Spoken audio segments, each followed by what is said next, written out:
I had just gotten back from a trip to Israel when we found out, and it was fresh, actually, that wonderful feeling you have after a great trip to Israel. And to find out that this happened was devastating. It was an awful, awful time. I was a senior in college, and I remember walking into the commons room in the dorm, and a bunch of my friends were um, watching TV, and it was really shocking. I was a freshman, sophomore in college, and I just remember reading about it in the newspaper because that's how we got our information back then, and I was shocked.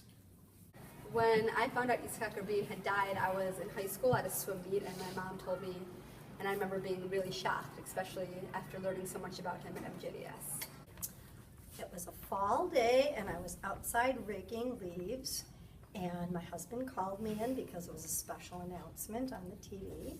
And I came in and I found out that Yitzchak Rabin had been shot.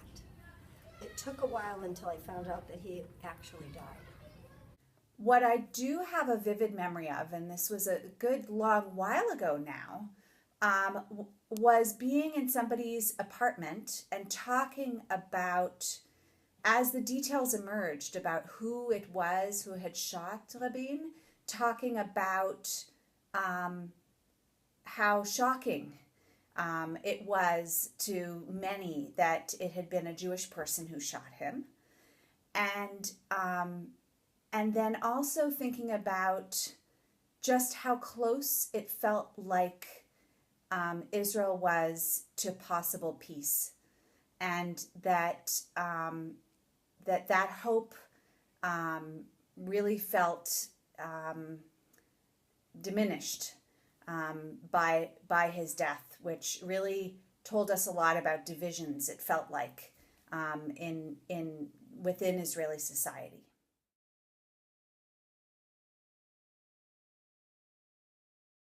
I was deeply saddened and really worried about what it meant for the future of Israel.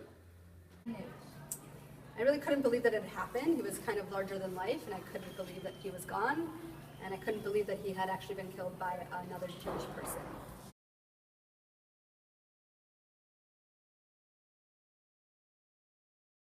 The thought that we lost a man who strived for peace is one thing, but the fact we lost a man whose motto had been that he had been a soldier at war for so long and became a soldier for peace, and was willing to take a chance like that, is something that we don't have today.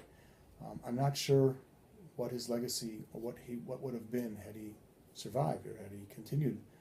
We don't know what would have happened, but we do know that we need people who are willing to take courageous steps and courageous acts like he tried. You know, it was a reminder that even in Israel among Jews, this sort of terrible fighting amongst ourselves, you know, we can be our worst enemy, our own worst enemy.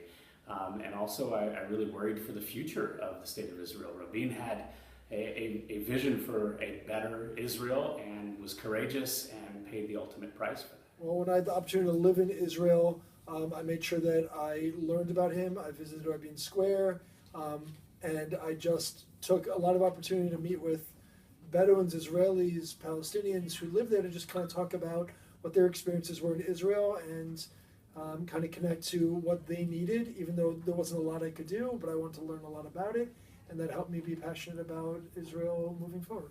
About was always respecting other people's opinions, even if I didn't believe it. Sometimes it's hard for me to accept their opinions when I'm different than them. But I think every time I feel that way, I think about what happened with Yitzchak Rabin, and I know I need to respect their thoughts, even if they're different than me.